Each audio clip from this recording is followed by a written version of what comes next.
Hi, everyone. I hope you can hear me. We're going to kick off this session as people stream in.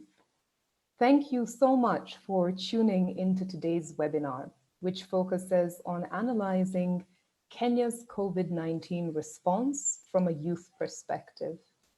Based on registrations, we have a diverse audience of youth, of development practitioners, funders, and civil society actors. Your host and moderator today is IREX. We are a nonprofit organization working with partners globally for a more just, a more prosperous and inclusive world. Among the themes that we focus on, governance is a critical one, which explains why we're here today. We've collaborated with the Ford Foundation to deliver this webinar, and this is the last in a series of 3 that focuses on elevating critical voices in Kenya's COVID-19 response. I have to point out that of the 3 webinars, this is the one that has certainly generated the most interest, and we are incredibly excited that you're part of this conversation today. Our hashtag for this event is Kenya COVID Accountability. Don't hesitate to share your thoughts on Twitter. So this is what to expect in the next 1.5 hours.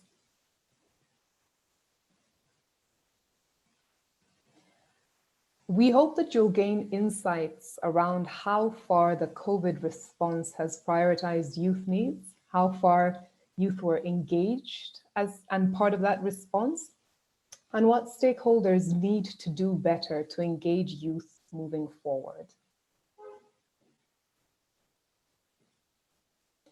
Now, our initiative with the Ford Foundation, the COVID Resourcing Data Project, focuses on both quantitative and qualitative data gaps around Kenya's COVID response. In previous webinars, we've explored themes around transparency and accountability in Kenya's COVID response. We've done this with accountability experts as well as funders who've invested significantly into the response. The youth conversation, however, is critical because it is this generation that will shoulder a lot of the long-term social and economic consequences of the crisis. But despite this, their well-being may be overtaken by immediate economic and equity considerations. Do we understand the needs of youth at this time? Are we responding to them? And what can we do better? Before diving in, we'd like to do a sense check and see how far you believe that youth interests have been addressed in Kenya's COVID response to date. So we're launching a poll, which should appear on your screens right now. We're going to give you 30 seconds to respond.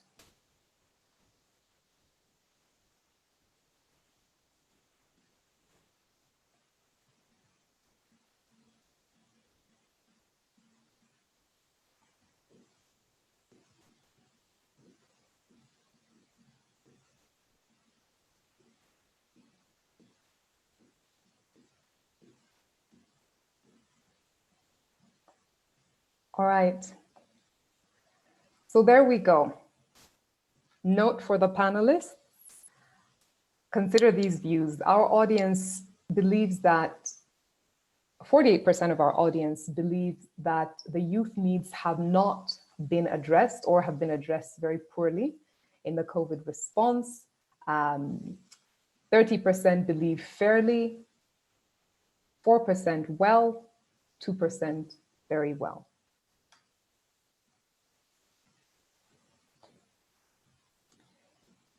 Now, before I introduce our panel, we thought it was important to set the scene for today's conversation.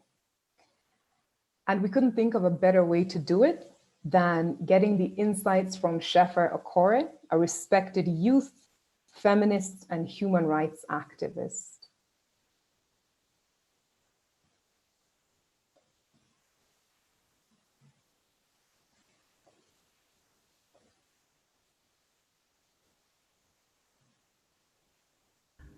how prominent has the youth voice been in public demanding transparency and accountability? I think when you talk about public demand and accountability, and then we ask that directly in relation to young people, we do young people a big disservice. Because one, it is understanding that this is a systemic issue, but we are asking a demographic that's not even represented within the system to play a major role, right? So I think even just looking within the Kenyan context, young people within the last 7 or 8 months that we've had COVID have been fundamental in calling out the gaps that have existed vis-a-vis even in implementation of the COVID-19 protocols. So the people who've suffered from police brutality in the name or in the guise of government enforcing COVID protocols have been young people, right? The people who've lost jobs, the people who don't even have jobs, the people who take care of families now, the people whom I have been engaging and working with and collaborating with over the last 8 months in figuring out how to disburse sanitary pads, how to make sure that communities have money during lockdown or semi-lockdown periods, during curfew, that people have clean water, have all been young people. It is young people who've galvanized. It is young people who came together. It is young people who are saying, hey, government needs to do this to doctors, government needs to do all of this. So I feel like young people are already occupying their space. The thing is that they are not heard the way they should, or they are not taken seriously. So even asking what more they should do vis-a-vis accountability, especially around COVID and the fact that Kenya, there's an expose about Kenya and KEMSA and the scandal that was. I think we're asking too much of young people because they're already doing that, and this should be a direct leadership question in where are the gaps of leadership within the system, and then how do we enhance or make sure that leadership is able to hold its end of the deal in delivering the services, because there's certain fundamental things that the state is supposed to provide that it doesn't matter how much young people rally, it still has to be the decision that is made by those in power and those who run the country.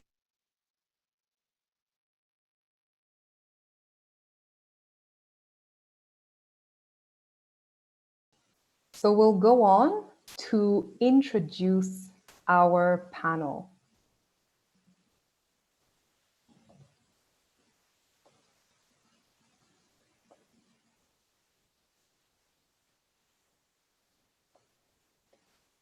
Angel Mbuthia is the Secretary for Gender and International Relations at the All Africa Students Union.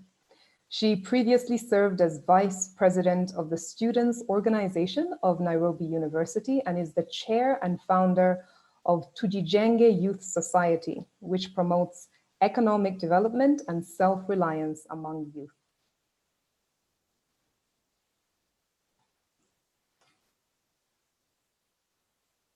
Amani Katana is a social entrepreneur, a Mandela Washington Fellow, and in 2018 was named among top 100 most positively inspiring African youth. He is the Executive Director of the Youth Empowerment Program Initiative and CEO and founder of GarbTech, a waste and management and recycling business.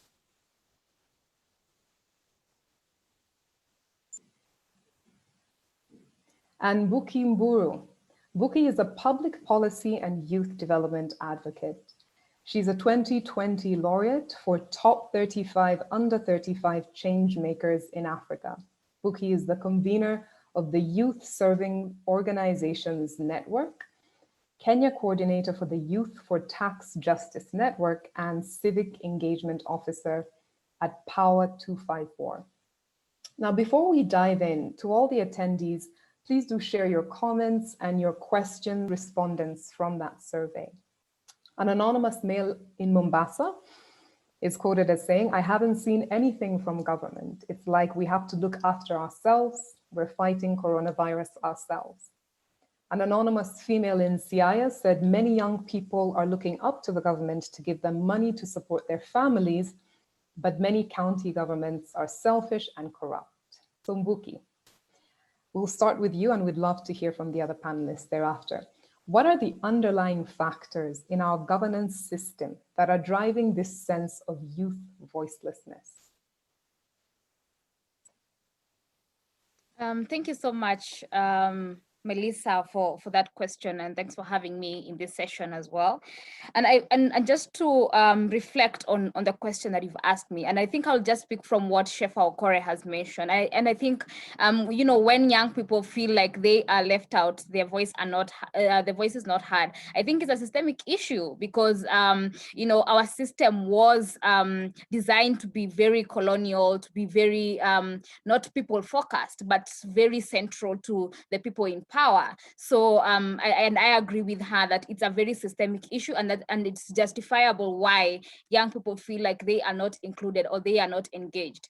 But I think more to having a sort of a systemic issue, and I would then go again to a leadership crisis, because I'll just go in a little bit to the a research that was done by Tweza and ICC, Tweza East Africa, and the research showed that young people are not as mad as very old people in this country. They were just talking about how do you think the country is being run, and do you think there's hope, that there's need for change and everything. But then you could tell that older people are more mad at how the current government or the current the situation is in the country more than young people. And that goes again to reflect inward and say, probably, yes, young people are left out, but also the older people are the people who haven't done anything to our system. They haven't, when they got, they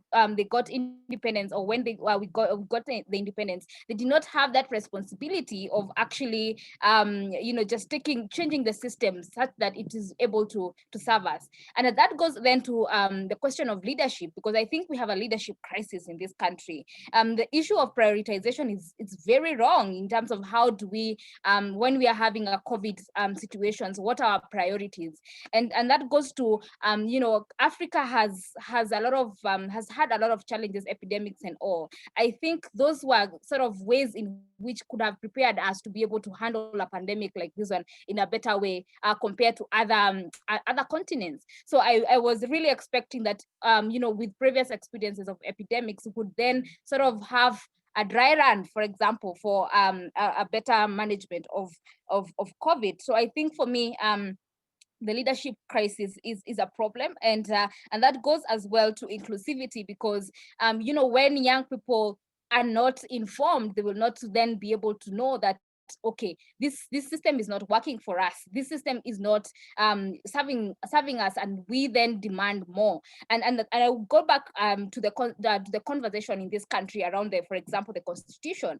There's a group of people that actually, before we had the 2010 constitution, there's a group that came together and said, wait, this constitution is not working for us. We are forming ufungamano. And those were very informed people, and the ufungamano convening is what led to the change of the constitution at the time. So I think for me is just having a very informed young people in such a way they know, they understand that this is what we need to have. This is what we are, the government, all the systems and structures that are in place are supposed to serve us. So I think there's an aspect of information that is lacking, but then also for me, just yesterday we were discussing about the health sector. And I think for me, even just going back to the COVID response and engaging young people, I think also the different stakeholders have not been deliberate in terms of coordinating their efforts. Because when we have very well coordinated efforts, then we are able to realize that, wait, there are so many gaps in terms of engaging young people. And that goes to, for example, when there's a committee created by the government to be able to have a COVID-19 response, are we ensuring that we are designing programs? Are we designing interventions that are very focused to young people? So I think for me, also the coordination of different stakeholders, be it civil society sector, and then of course development partners, we haven't worked together to be able to tie knit with government, and to be able to have a very well coordinated and inclusive process. But I think the issue of COVID as well also goes back to our systemic issues again, because then COVID has really exposed so much about our system, and of course there were so many other issues before COVID that came in. Of course, we had issues. We were struggling with the economic issues. I remember there was statistics of over 2,000 SMEs being closed down when, but from 2013 to 2019, the start of 2019. And now within COVID, over 300,000 small enterprises have been closed. So you can tell that there were already other underlying issues. So COVID has really exposed us in terms of our governance structures, our engagement with the people, our prioritization of issues, because our issues are really how do we support a majority of the people who are unemployed? Because if, for example, you're talking about a young person responding to a COVID issue, they must be able to serve themselves food first. So I think for me is how do we prioritize our issues and realize that, wait, we have a bigger problem, and how do we then empower this community, empower these young people who are a majority to be able to respond more powerfully. But I think also just going back also to the issues of corruption. I think corruption is also, and of course you've mentioned that KEMSA scandal and everything. I think we are too focused in terms of how will I get or what will I gain from all these dealings, yet we are not focused on how do we ensure that we are including everyone at the table and just ensuring that we are responding accurately. So I think for me is access to information also is a big problem, because you'll see that just ensuring that we are demanding the right question, we're asking the right questions, and we are coordinating better. And of course, I'll take back as to, for example, now the nurses, the doctors strike. It looks like it's just the doctors who are striking, and yet it's affecting every one of us. We should be demanding for more. So I think for me is I think we as young people, yes, haven't been heard, but then also it's also a portion of blame would be then also to the young people, to ensure that they are all actually demanding for more and demanding to be of their voices to be heard more meaningfully. Thank you, Melissa. Buki. Thank you. So you've mentioned systemic governance issues around access to information, lack of coordination in responses, lack of inclusivity in decision making, poor prioritization of issues in planning, corruption, and that these systemic issues have simply exacerbated the fact that at this point in time, youth have very little in terms of COVID support or safety nets. But from your perspective, this is the norm regardless of whether COVID is in the picture. So my follow-up question is, if there's some serious systemic governance issues around youth development at large, is it a lost cause in terms of us pushing for greater accountability for youth now, or is it still worth the push? It's definitely worth the push. I think, in fact, now we should be working extra to be able to push for accountability, because and for example, now when the doctors go on strike, a majority of us do not have the health cover.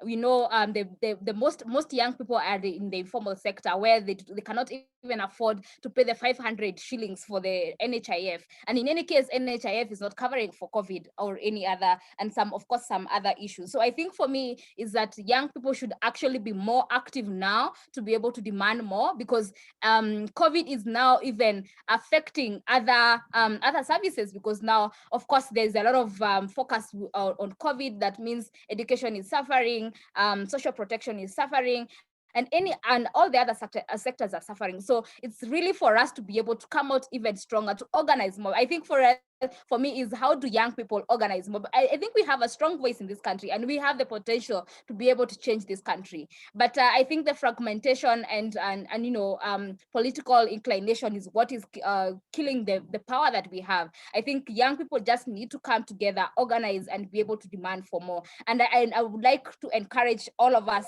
that are young people here, how do we create that network that is able to channel our efforts into one direction so that we can demand more. I think this is the right time to be able to shake up the system and be able to demand and ensure that our voices are heard. Thank you so much, Mbuki. So on your list of leading on various networks, I see a COVID youth network in the pipeline. We'll move on to our next question.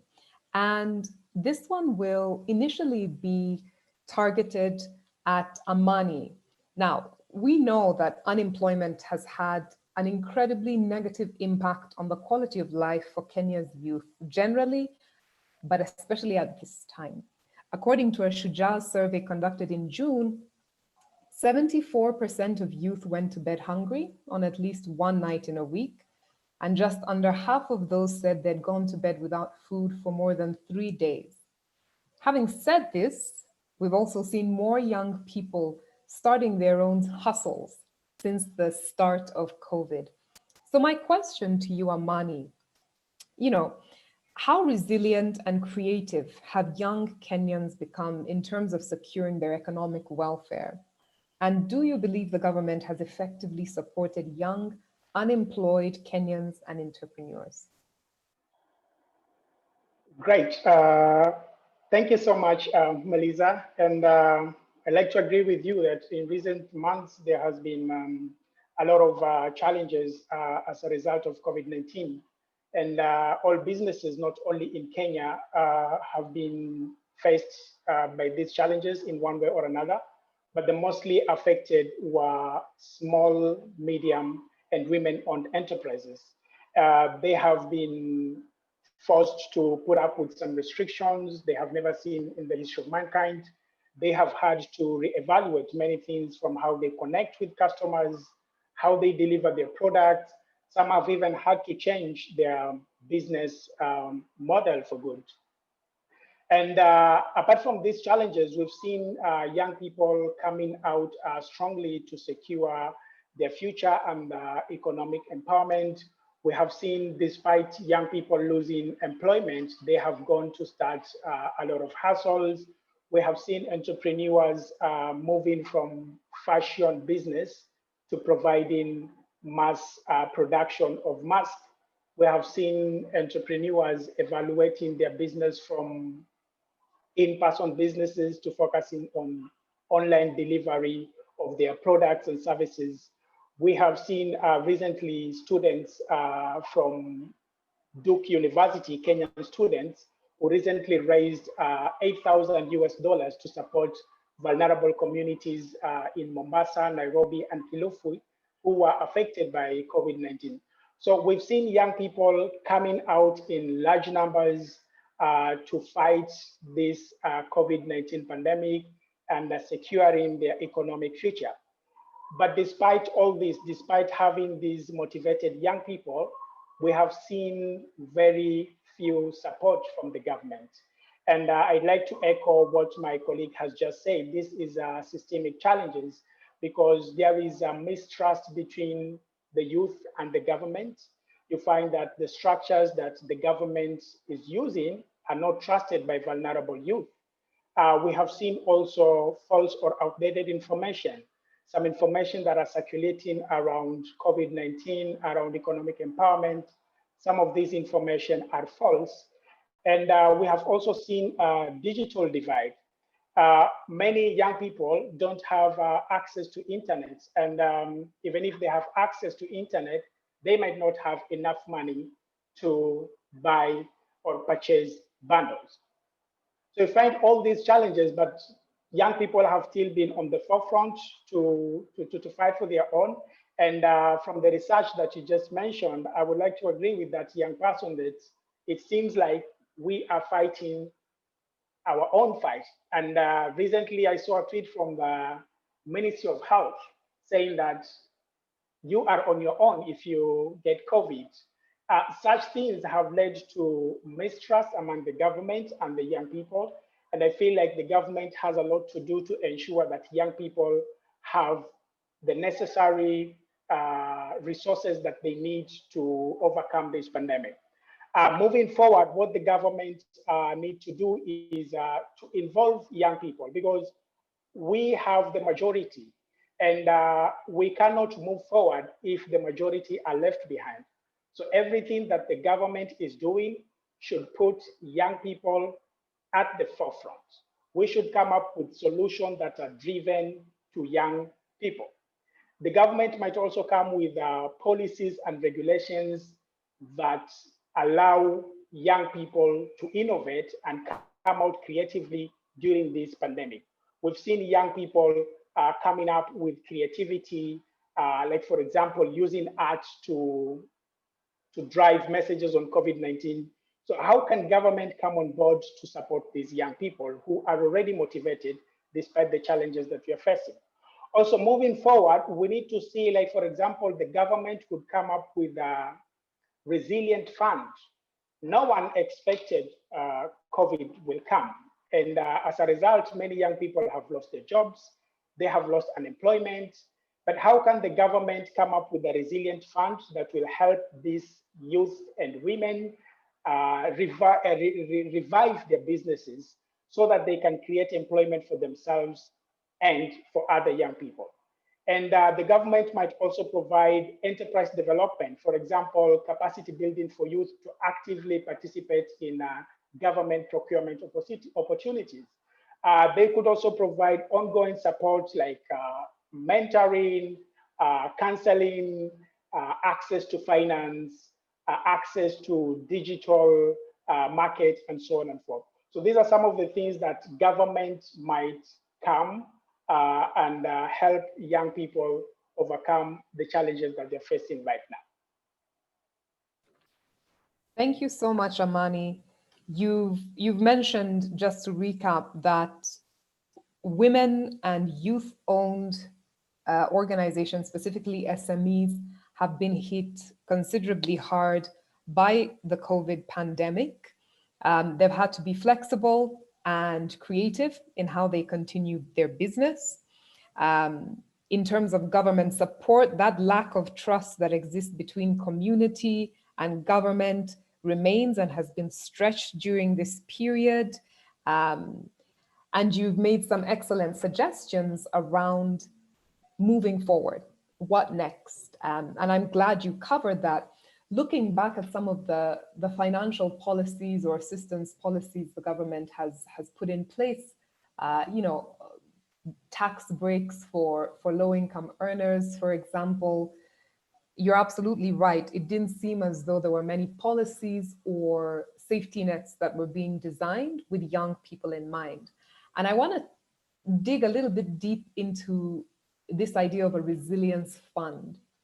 I want to throw that out to Mbuki and to Angel as well. When you think of a youth resilience fund in the long term, what could this look like? What could its mandate or focus be? And how should the government start prioritizing a resilience fund for young people?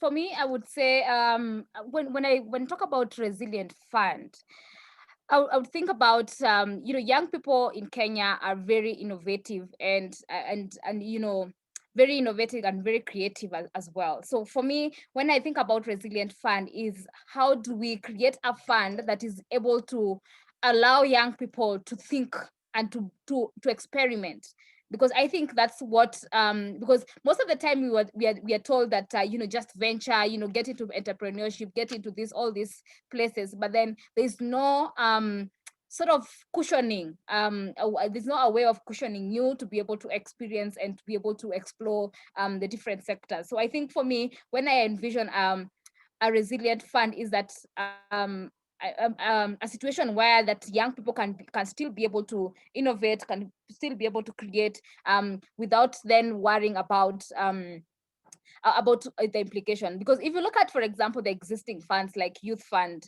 and on all this discussion that we're having now around Biashara fund, they are very so much money oriented. They're also looking at out for their interest. They are also looking out for how much money will they make out of the money that they lend you. So I think for me is yes, we have all these platforms of access to finance, access to all these opportunities, but then there's no a proper ground for you to be able to try out the risk, because business is about risks.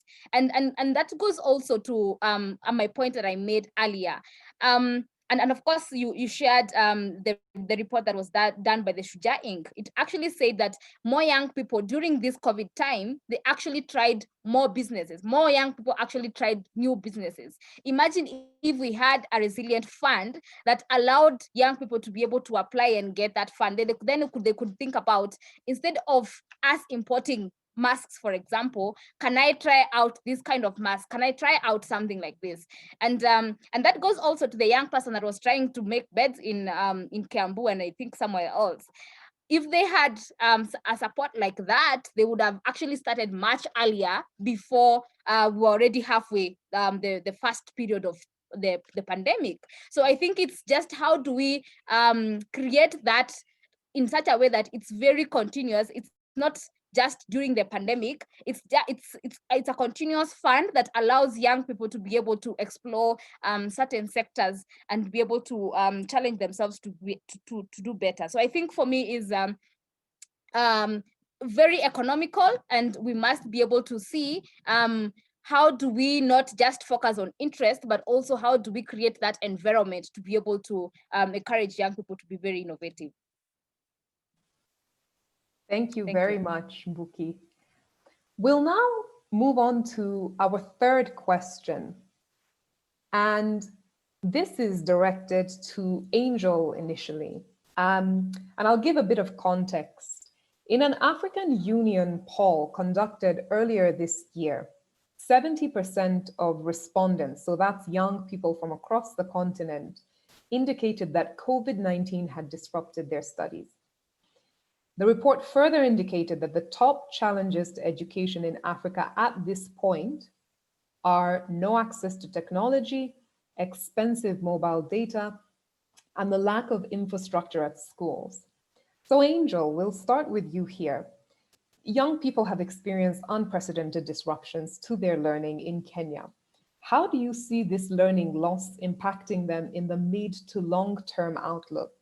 And are our education institutions robust enough to make up for this learning loss?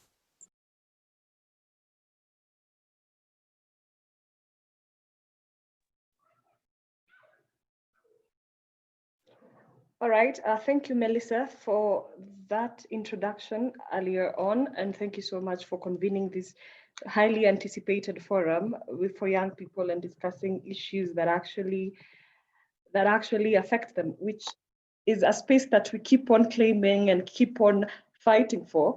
And giving a genesis of where we're coming from, and seeing Kenya confirming its first case on the 13th of March 2020, we have seen a series of changes, with government closing down institutions, banning political rallies, closing churches, bars, schools, and all that.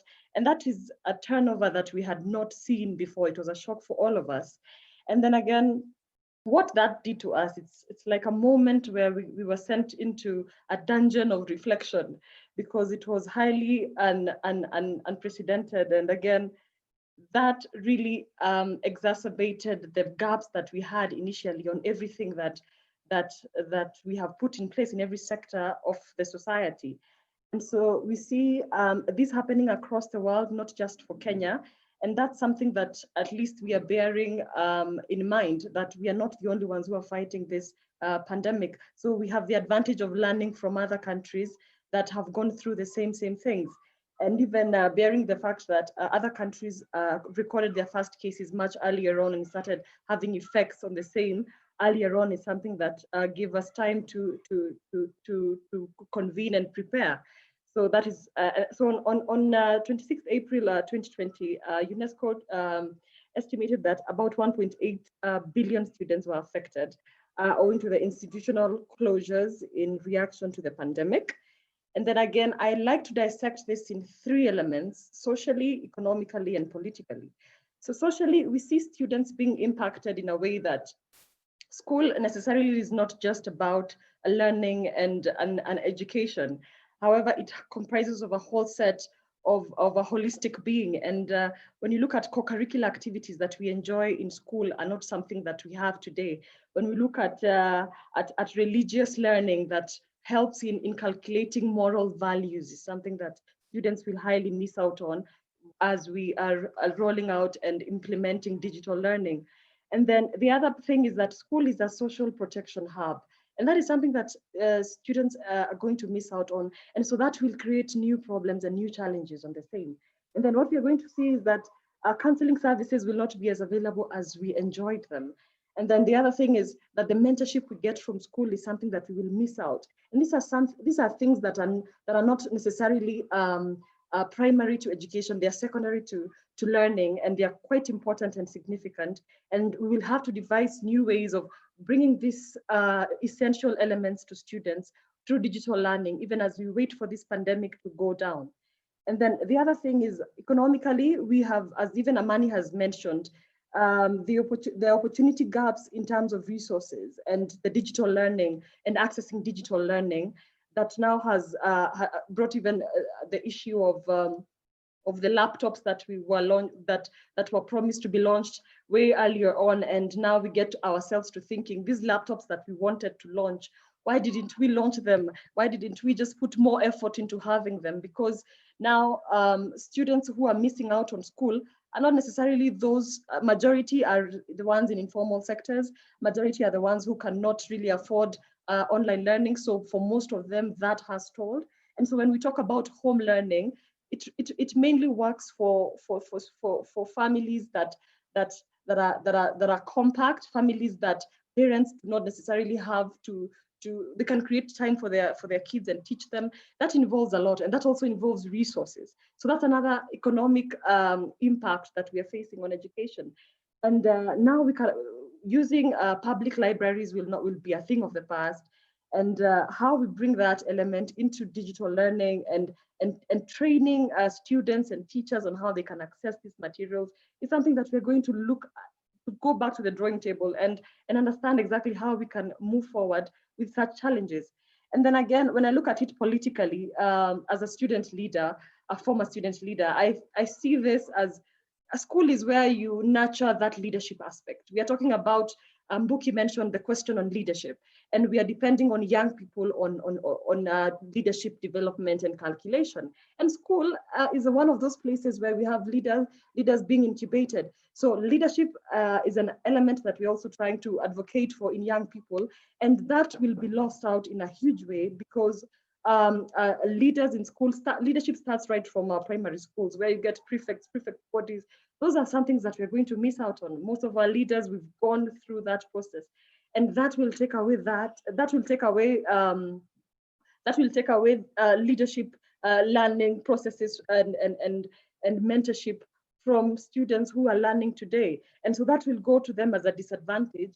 And that's something that we are going to lose out on. So in ways in which we can try and go through brave this storm of the pandemic, we could look at giving grants to learners in education for open access, as Amani mentioned, the Resilience Fund, and looking into how a government can support young people. And when we talk about young people are quite broad.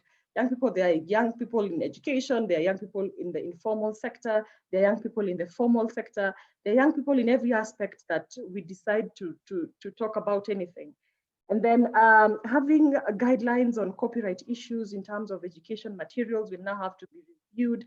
The legalities and the modalities of education plagiarism and copyright will have to be reviewed in terms of how we can bring that into from the paperwork that we have into now the digital platform, because now we'll have new laws for accessing education in terms of ICT. And then the other thing is on improving on water and sanitation infrastructure and learning and civic education for students, how we package this through the online system of learning that we have. Because I can remember back from my early years in school, HIV and AIDS, when it was an epidemic at that time, a lot was done on civic education to educate students, give them counseling on exactly what HIV was. And I think we'll need to go and borrow back on some of the things that we did at that time in the same regard for COVID-19, and now sensitizing our students on the necessity of cleaning, of using clean water, washing hands, and all that is quite essential in how we go through this pandemic.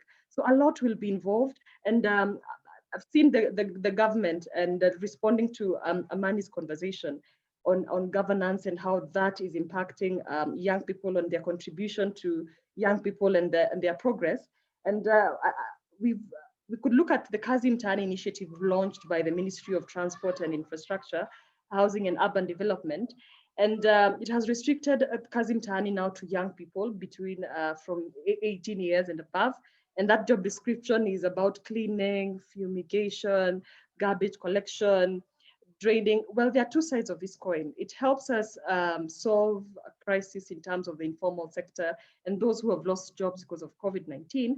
And then the other side is students are asking the question of exactly how am I as a student, how can I be able to benefit from such a program?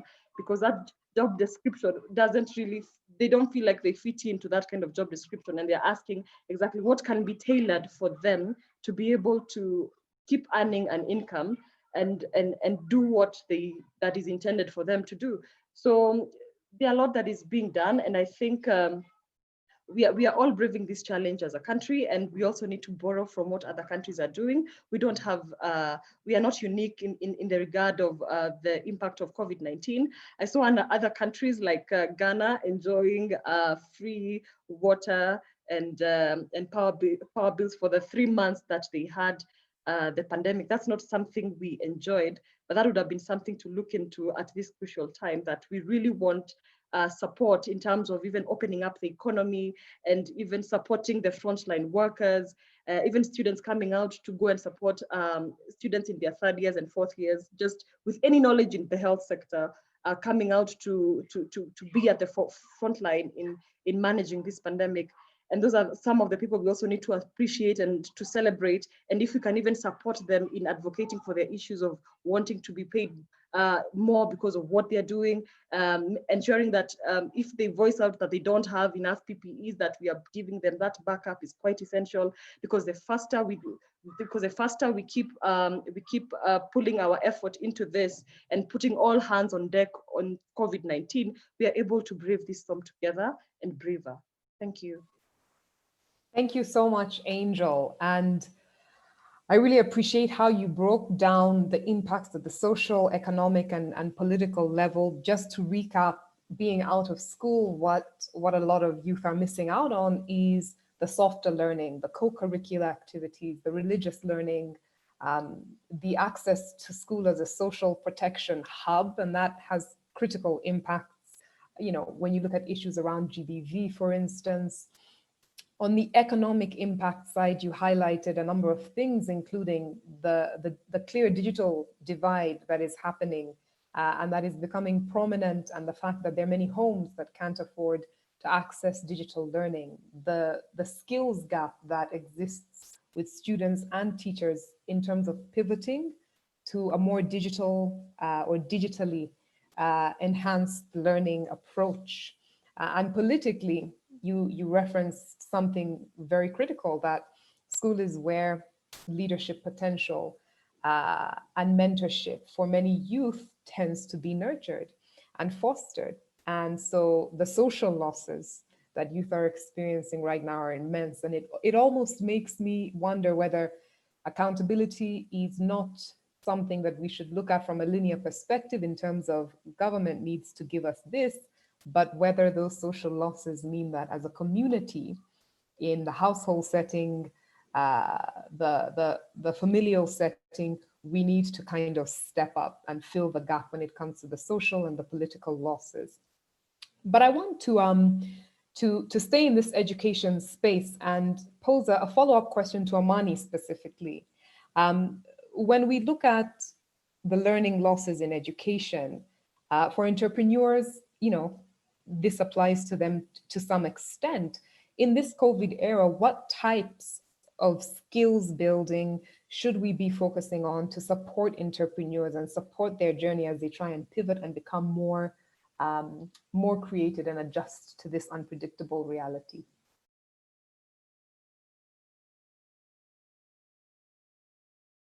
Great. Thank you so much, Melissa and Angel, for that presentation. Of course, the education has been greatly affected in this COVID-19 pandemic, but it's an opportunity for entrepreneurs to learn new skills, like, for example, leading in crisis, because as earlier mentioned, no one expected that COVID-19 is coming. But now, to prepare for future, entrepreneurs should learn on how they can lead during crisis. Then the second thing that is really, really important for entrepreneurs to learn is how can they move from the traditional way of marketing to taking opportunity of online marketing, because this is something that has been very clear during this pandemic. People were not able to interact as before because of restrictions that were kept in place. But businesses need to proceed. So how can young entrepreneurs learn on how they can move from traditional marketing to digital marketing during this time of social distancing? And we've also seen the importance of putting health priorities in our businesses. This is something that has come very, very clearly, because right now everyone is concerned about their own safety and safety of their families. So how can entrepreneurs learn health-related skills that they could apply in their business? And lastly is the issues of financial resilience. Many people have been affected, many entrepreneurs have been affected by the COVID-19 financially, because they did not have finances to keep them in business. And we've seen so many businesses closing because of financial challenges. So how can young entrepreneurs learn financial skills, financial resilience that could help them to overcome such a challenge in future? Thank you, Melissa. Thank you so much, Amani. So I'm going to hand over this next segment to my colleague, George Kagola, who is going to lead us in our Q&A section. Thank you very much, Melissa. The questions have been coming in fast. And amidst the questions are also pretty useful comments. So you'll allow me to try and present both as I reach out to various panelists to respond. And I'll probably just move straight ahead because there are quite a number. I'll try and combine them. A good chunk of them actually comments, so very useful ones. But the first question that we received comes from Nivi Sharma, who's expressing frustration with the political system and political leaders. So he says, I've been feeling completely fed up of our political leaders. Yes, we have a leadership crisis. How do we encourage more young people to enter politics? It is such a dirty word. And if we had the opportunity to provide training to potential and current political leaders, what would you include in that training beyond moral imagination? And I'll swing this to Mbuki to try and just respond to, do we have a leadership crisis to begin with? And how do we get young people into political leadership?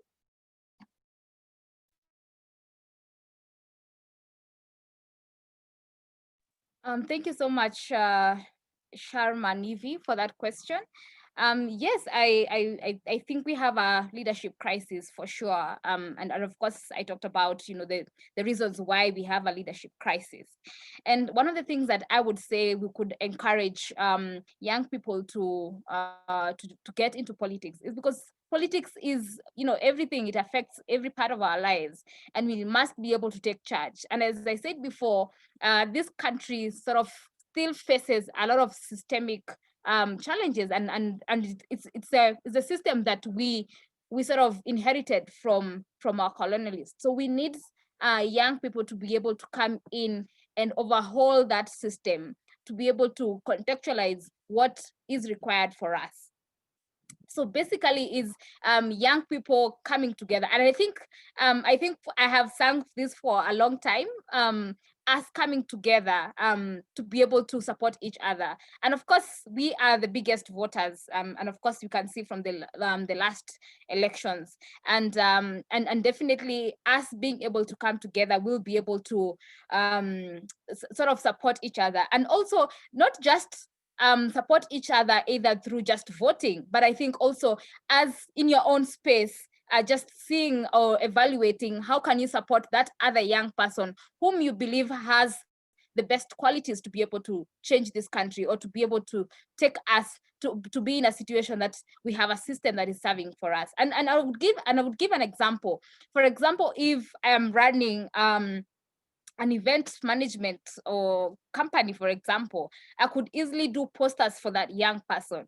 If, for example, my profession or my skills are in mobilization, how can I support that young person whom I believe can be a good leader in terms of mobilizing? So I think for us young people, we must be ready to be able to volunteer ourselves much more so that we can be able to support young people who are willing to take leadership, political leadership. And political leadership is not easy, for sure. It's not easy because there are a lot of underlying issues. And I would go back again to our cultures, because the way our society is designed is that we still have more time to take up leadership. So we'll be like, okay, you're a young person, you still have time to do certain things, so we'll not give you leadership right now. But I think we need to shift that power, and that power starts from the lowest level that we can imagine. For example, Nyumba Kumi.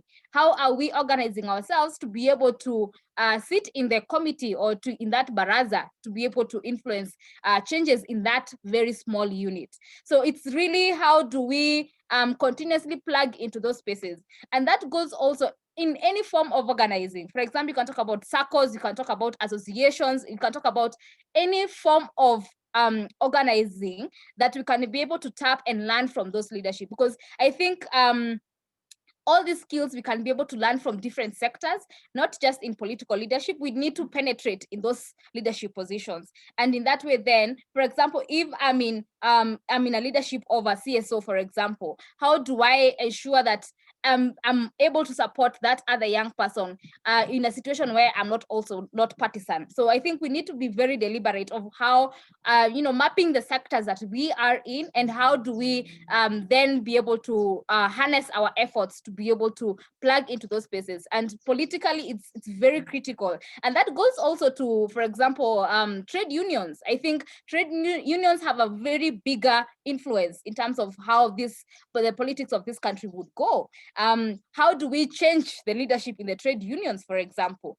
So we need to, as much as we are focusing on the political levels, how do we also look at professional associations, working unions, and all those spaces, so that we can be able to have a long-term impact in terms of the leadership of this country? So I would say, the different efforts, but also mapping our own areas of influence to be able to work together and to be able to push one agenda forward.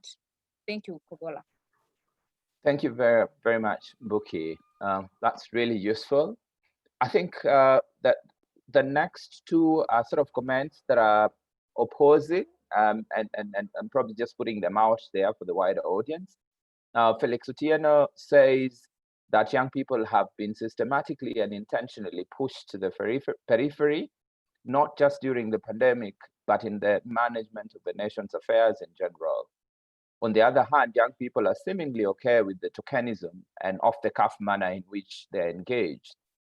Seems young people haven't reached their elastic limits, hence the laissez-faire manner in how they engage. They've accepted and let the old and expiring leaders to tear the nation apart for future generations to struggle repairing. Seemingly they aren't angry enough. But Ruben says that, Ruben Okari says, we cannot blame the youths for accepting handouts from politicians. We are living in tough economic times. The first step is to emancipate the youth from the jaws of politicians, is to provide avenues to improve their economic well-being. That will prevent them from thinking based on their wants and needs, enable them to start thinking and analyzing issues critically. But moving on to the next question, and Amani, this comes to you.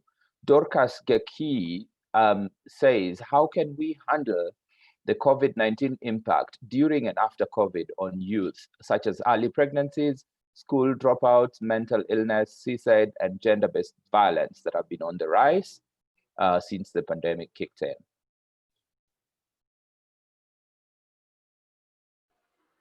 Thank you. So, Gaki, to you, my colleague has just mentioned about young people mobilizing and coming together, because during this pandemic, we all need to agree that we cannot overcome this pandemic on our own. I agree that there's so many challenges that have come with this. Young people are going through a lot of mental issues. There is an increase in gender-based violence. But how can we young people come together at this time? Because there is no other time of we young people coming together, mobilizing ourselves and solving the challenges that are ahead of us. So one way that we can overcome this is by coming up together and voicing our issues through all available platforms, talking confidently about the challenges and taking leadership position, because leadership, when I talk of leadership, it's not just about having an authority, but we are all leaders in our own capacity. So you in your community, you see something that is not going as it is expected, it is your responsibility as a young leader to come out in large numbers and solve this solution, because leaders are people who identify solutions, challenges in their communities and come up with solutions. But if you complain about these challenges, you are not being a leader, but you are becoming part of the challenge. So let us come together, mobilize, let us voice our concern through all available channels, social media, and let us tell our own stories until it reaches our leaders. And when it comes to taking this position, one of my favorite mentor, the late Kofi Annan, said that we are not too young to lead. Therefore, let's take the leadership position, and that's how we will be able to solve the challenges that we are facing in our community and for the future generation that is coming. Thank you very much, Amani. Thank you very much. The questions are many, so I'll please pardon me if I don't land on yours, or if I probably just mention it. The next question comes from Judith Okech, and she says, thanks Mburu and Okore for identifying the systemic and leadership issues as major contributors to non-engagement of young people. This is a problem that cuts across Africa and other parts of the world. Fair enough, young people have been able in the past decades to occupy spaces where they can air their voices, even though they are not heard as adequately. My question is then, this has been an issue since time immemorial. Are we probably using the same ways to solve a problem that is not being solved? What are the subtle ways that we can use as young people to be heard? Ways under which young people do not lose their lives. So Mbuki, I will come back to you on this for a quick response, probably 30 seconds or something.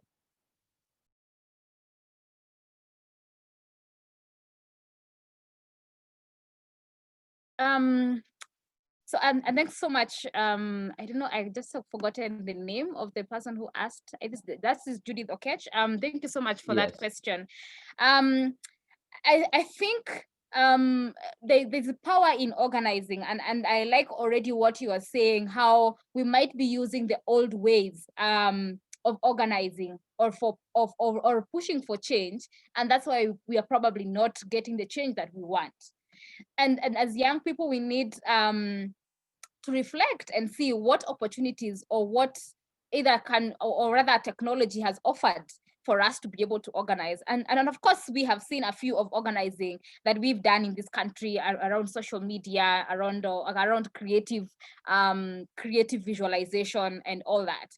But that has proven not to be enough. And I think we need to also critically sort of do a review of what has been done in the past and what we've done in the recent past, to be able to see what are the best ways to organize. I think, of course, we have seen a situation where organizing, for example, around assemblies and demonstrations are no longer are not as effective as they were in the 90s and the 2000s or the early 2000s. So I think and I already like what you're saying in terms of we need to reevaluate the ways in which we organize ourselves to be able to push for change. So definitely technology is one of the areas that we need to see, but also it's also being radical.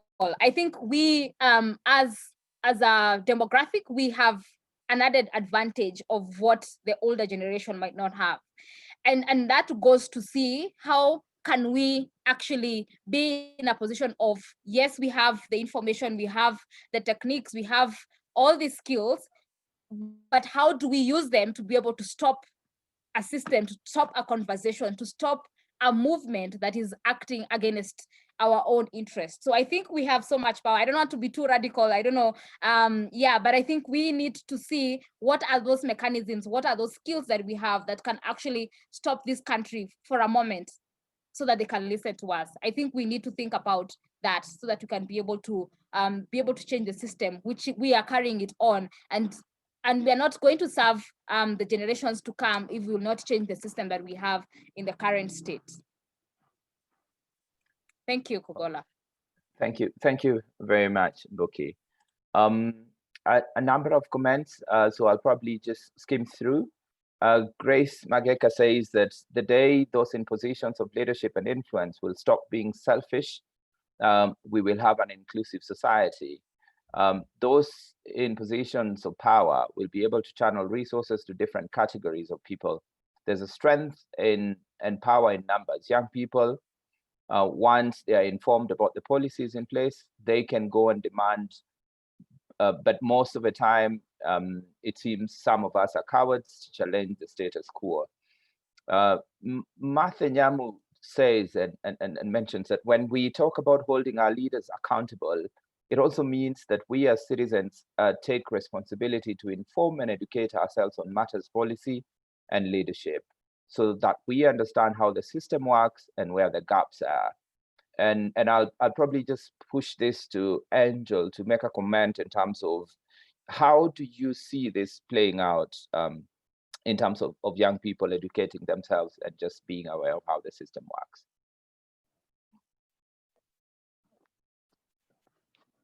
All right, George, thank you so much for that question. And what I would add on to for that on young people and their participation is, I would strongly encourage that we do not give up on our country. One thing that motivates me in what I do is thinking about the pre-colonial, the colonial times that we had as a country, and our forefathers who came out very strongly, very boldly to fight for this country. They put their lives on the line. They put their wives, their husbands, their children, families' lives on the line just to have this country liberated, have this country to what we have today, to be able to make decisions for ourselves. So they did that and they sacrificed. And that is one thing that I keep thinking of. They did that not waiting to get land somewhere, not waiting to get money somewhere. They just wanted a better future, not just for them, but for their children. And if we get to be a bit selfless as young people, not to just think of how our today will be and think of how we would like our children to be next, is something that will keep us going no matter what. Because whether we like it or not, politics drives this nation. It decides the food that is on your table. It decides the kind of vaccine that you will get for COVID-19. It determines what tax you pay. It determines everything. So we cannot really exclude ourselves from this. And that is why we have no choice but to look forward and to look up and to look at the ways in which we can contribute and make it better. So 3 things for me. As young people, one thing we have to do is we have to think of saving the little we earn, saving the little we get from those small things that we do, those deals that we do, those jobs we do, and we get something out of it. We have to think of saving. Because one thing that we enjoy, that I've seen people enjoying from their forefathers, is the things that they saved and invested for them. So as young people, saving is something that is very crucial in our life, that should be crucial in our lives. And then the other thing is on investments, because we need to invest, again, at the end of the day. And then the third one for me is becoming a change maker in your own community. We've spoken a lot in a large scale about coming together and pushing for change. That is excellent. And then the other thing I would like to add to that is that as small community change makers, that is where everything begins. In our minds, we think we want to transform this country from Loitoktok to Marsabit to the coast to the lake. That might not be the picture that is actually there. We need to make sure that we have that small change effected in our homes, in our communities, that even if you have the opportunity to mentor someone to become a better person, you have added a lot of great value to this nation. So let us not diminish our efforts. That small thing that you're doing out there, that small thing which I'm doing here, this which I'm doing right now, I feel that I'm adding value to the process of this nation. In advocacy, find yourself that niche that you like in your leader, that thing that you don't like about this country, do something about it. If it is not if you're not advocating properly on our issues, do set up a platform where you can do that yourself. Initiate that. We need lots of that. We need lots of those small changes everywhere. And we need ourselves, like get that initiative started yourself, because we don't have time. And being youth is just between now and 35. We don't have so much time in this bracket. Very quickly it will go away and it will get handed over to another generation. What will we be taking home? Will we blame those old guys? They did that. They are reaping what they sowed at that time. So this is our time. This is our time because the sun is shining and we need to make the hay while the sun shines. Thank you. Thank you very much for that, Angel. I think I'll move us to the next question, and this is coming from Susan Kariuki Mongera, who poses, and to the panelists, so please take probably 30 seconds each if you can. What are the 3 quick wins that you would suggest the government to consider to cushion youth from learning and livelihood disruptions? Amani, I'll start with you.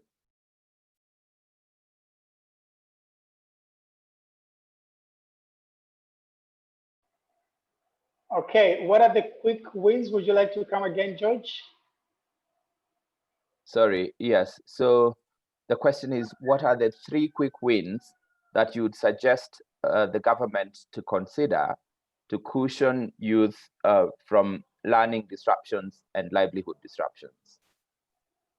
So great. Number 1 would be the government could prepare young people to rebuild their livelihoods, for example, through entrepreneurship training, technical training, and capacity building, because many youth have been affected by this pandemic. So one thing that the government could do is how can we help young people to rebuild their livelihoods through entrepreneurship training, technical training, and capacity building. And 2 is providing psychosocial support, access to mental health related issues. We've seen a lot of young people engaging in addiction right now because they are free, they're not in school. So how can government provide psychosocial support to these youth and women?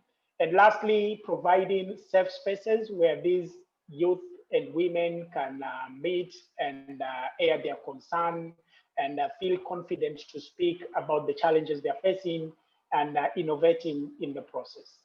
Yeah, thank you. Thank you very much. Buki?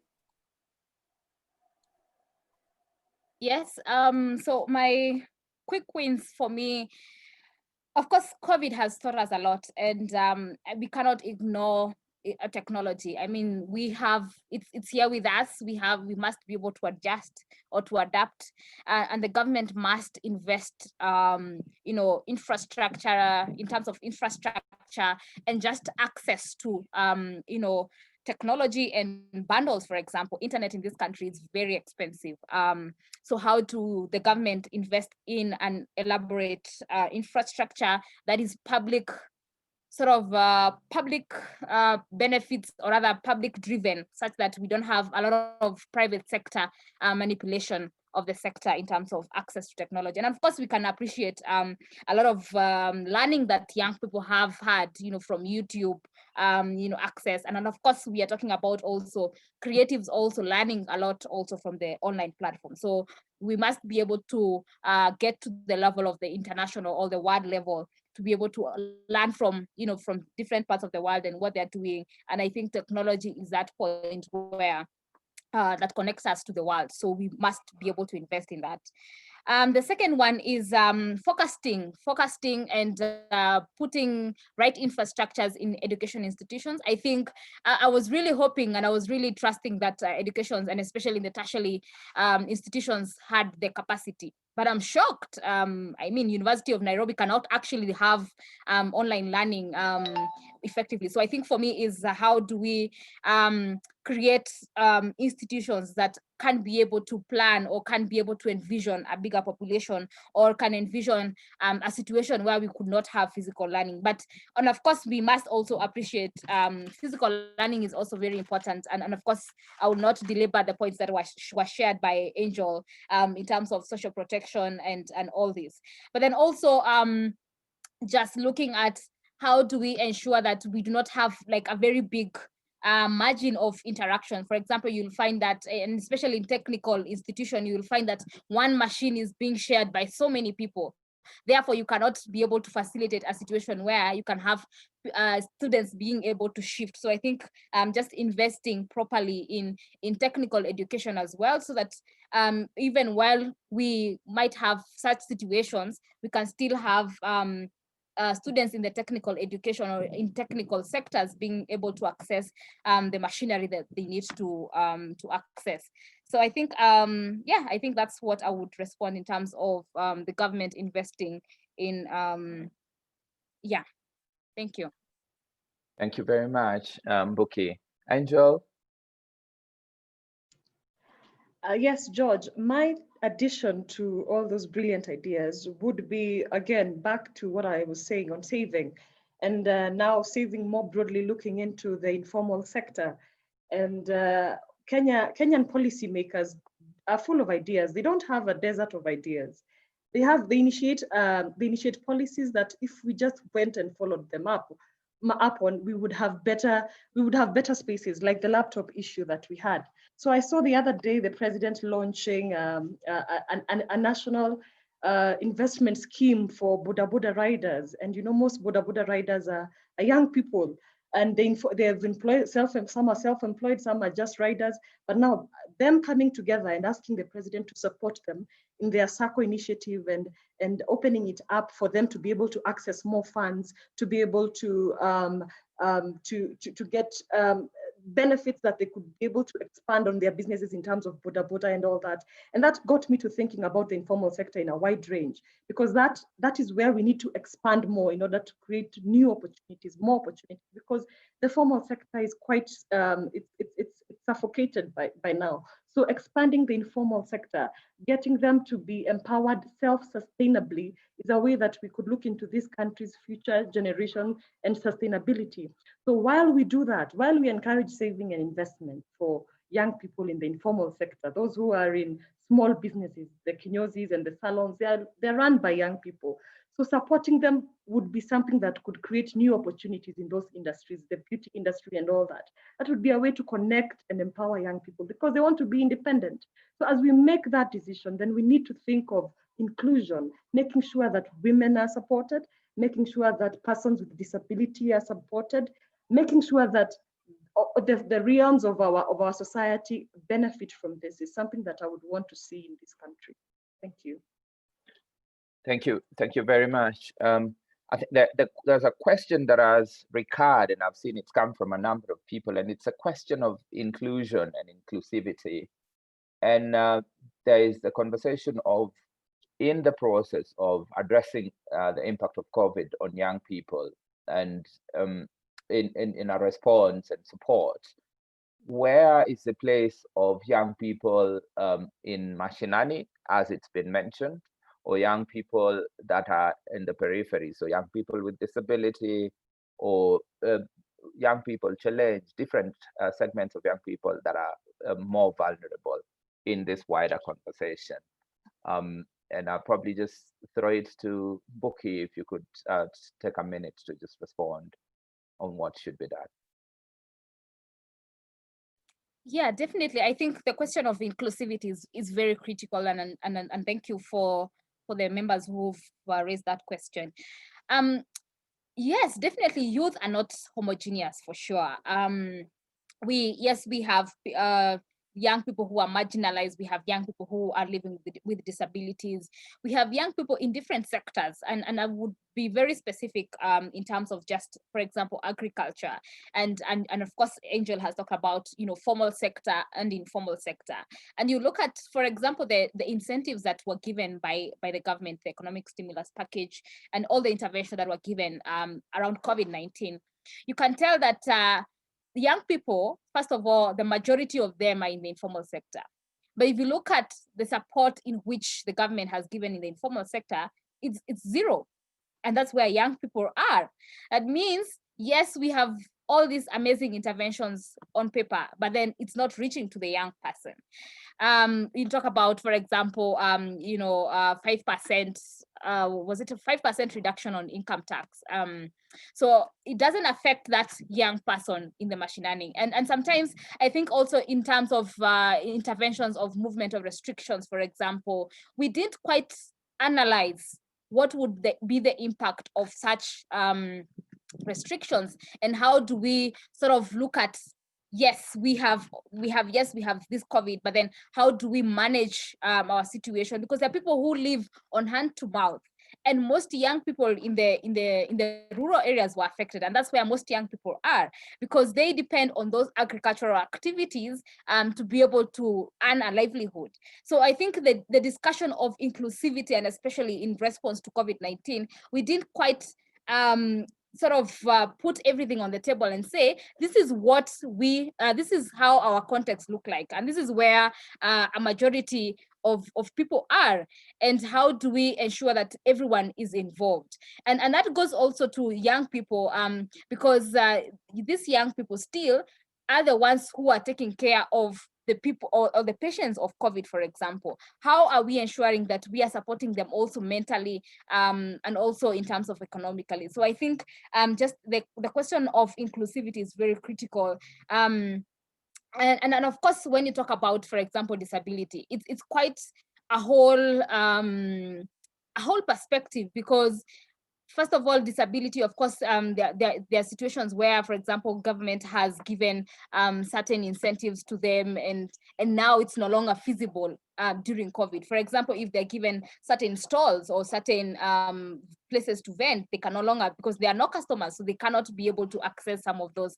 And that goes to the question of social protection programs that were set apart, for example, the cash transfers and the food program.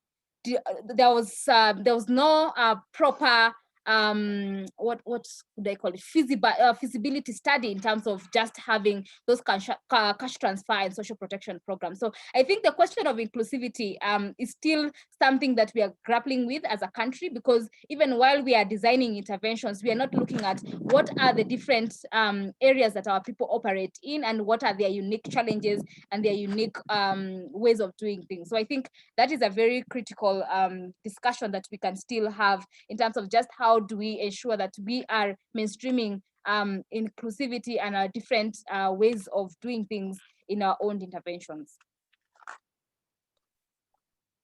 Thank you so very much. Thank you, Buki. A number of comments. So I'm receiving. So this is really encouraging. Quite a lot of questions coming out, but also just people talking about the experiences that they've had. So I'm seeing Violet from Kisumu talking about, and there's been a question of what can be done to youth, and that's featuring in terms of youth that have ventured into business and then their businesses either have failed due to COVID.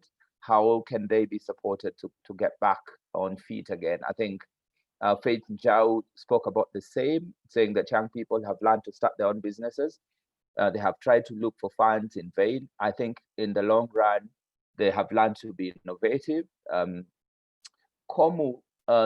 Komu says the economic empowerment of youth, or lack of it, has always come out as one of the impediments towards the realization of strategic and well-coordinated efforts. Eventually leads to vulnerability of a great number of youth who then fall into the trappings of the politicians. A fault that is not youth, but reality of life. So sort of just saying, that's where politicians take advantage. So what do we do? So he's saying, again, youth are failing more. They have been hurt the most. They have had the most time to plan and strategize and mobilize, and they stand to lose the most. But what is stopping us from acting as young people? So a lot of it has been discussed in terms of the challenges that people are facing.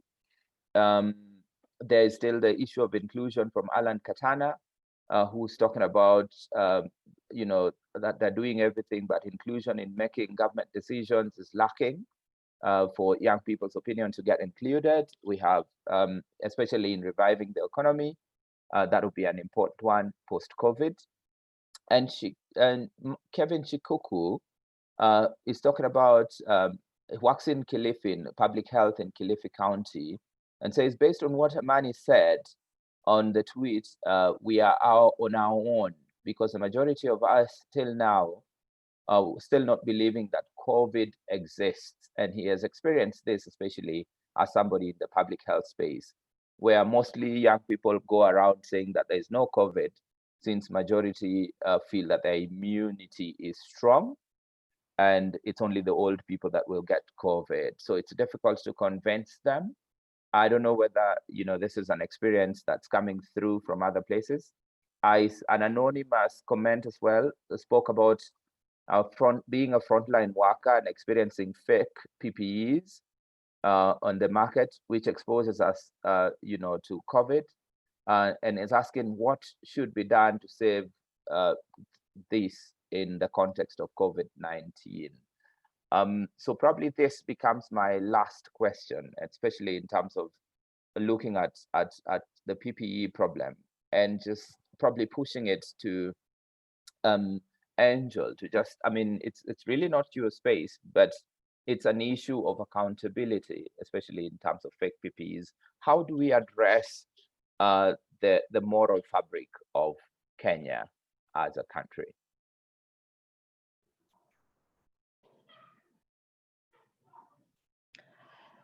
So the moral fabric of our country is really embedded mostly, and it is being mirrored by our leaders. We like to blame our leaders for moral degradation, but then I would think that leaders mirror who we are.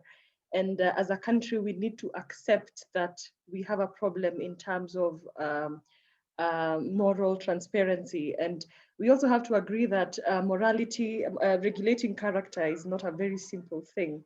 But then again, by accepting that there's a problem, then we are able to have a turning change in our generation, because the coming generation is the one that has the chance of having being inculcated moral values into them. Because one thing, what we lose out on by having an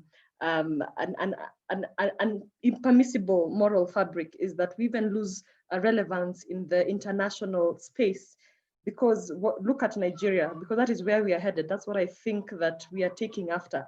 Nigeria applying for a visa just for a tourist education is extremely difficult because of their moral fabric. And if we are not careful as Kenyans, that is where we will end up to. And getting partners for investment, those are things that we will lose in the long run if we don't come back to ourselves and think of exactly how do we want things done. And we don't have to wait for a crisis to be able to make a turnaround, because what we see in other countries like Rwanda, it was until they had that genocide that now they had to sit down as a country to ask themselves, where do we want to get to? Where do we even start from here? Because that honesty, that transparency, it has to come from within us. That one is the change that needs to start with us. Because again, that is not a leadership issue as much as it is being made to look like a leadership issue. It is a two-way agenda, because as they pull that string of becoming role models and showing how more upholding moral values from that aspect, we also need to make sure that it trickles down to a very basic home and school level, because all these things, they don't come up, they're not cut from a tree. They are inculcated from as young as we are. And we should not be swayed by economic challenges and economic hardships that we would want to go back onto and fall and term them as excuses for being who we are, that we want to make a living by selling fake PPEs. It is costing us lives. We cannot measure lives. They cannot just become data and statistics. So we need to think like that in the long run, and we don't have to wait for a crisis to be able to have a moral turnaround. So it is quite an issue that we need to sit down as Kenyans and think and reflect on exactly how do we want our next and our current generation to look and to think. Thank you, George. Thank you very much, Angel. And thank you very much, everybody who's posted questions. For those that I'm not able to get to your questions because of time, please forgive me. But thank you for the contributions that we've had from the floor. I want to swing it back to Melissa to take us to the end of this. Melissa, over to you.